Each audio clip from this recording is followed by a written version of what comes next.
Hey guys, what's up? It's Nathan from High Level Performance, and today I'm going to take you through a few variations of the Nordic curl exercise. The Nordic curl exercise is fantastic for building eccentric strength in the hamstrings, which is going to help a lot with injury prevention, especially for those of you who are playing sport and doing a lot of running. So I'm going to take you through starting at beginner level all the way through to some more advanced versions.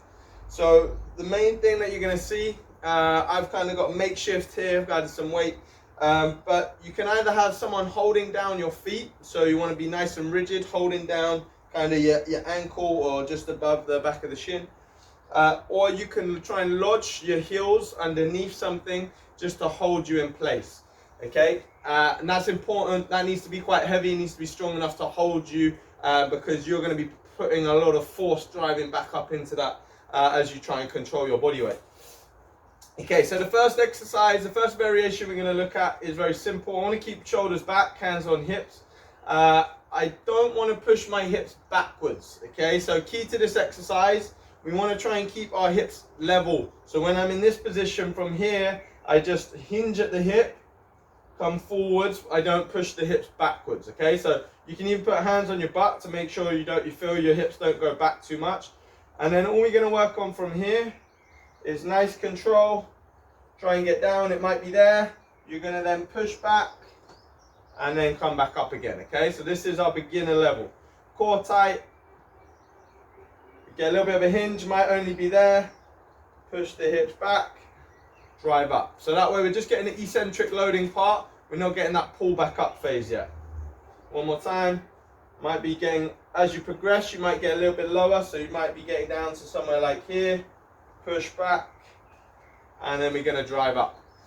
The next way to progress that is just to try and add a little pull back up again. Okay, so this time you're going to hinge down and then pull yourself back up. So that's going to look something like this. Shoulders back, so I might hinge out, hinging at the hip, might get down to 90 degree, and then I want to pull myself back through, driving the hips forward. One more time on there.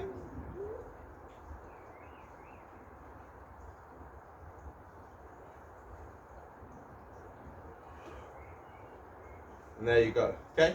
The next thing that we can then work on is coming down to 90 and then trying to press ourselves out a little bit, okay? So a bit more advanced now, a bit more intense, then we're going to pull back in, drive up.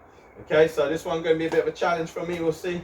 So I'm going to come down 90 degrees roughly, try and shoot myself forwards a little bit, come back in, drive up. Obviously the more advanced you are, the more you can press away. Also this isn't overly tight, to be honest, it could be a bit heavier to hold you down. So again, coming down, press forwards. Yeah, if you feel you're full, just hands down, back in, and drive up.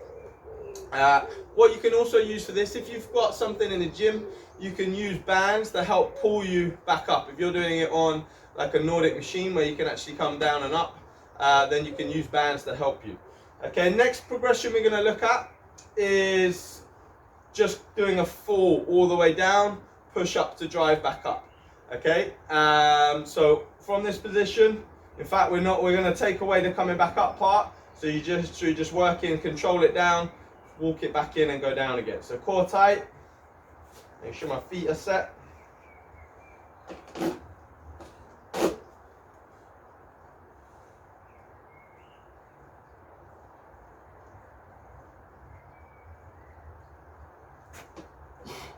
Okay, then from there, just come back in, getting cramped.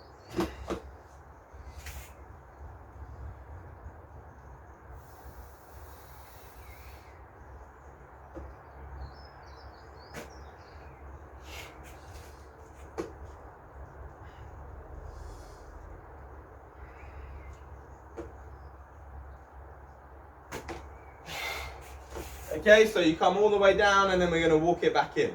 The final version that I'm going to look at is using a little bit of a press at the bottom and then pulling ourselves back up again. Okay, so for this version, I'm going to control it. When I can't control it anymore, I let the body fall. I'm going to do a push up at the bottom, then pull myself back up again.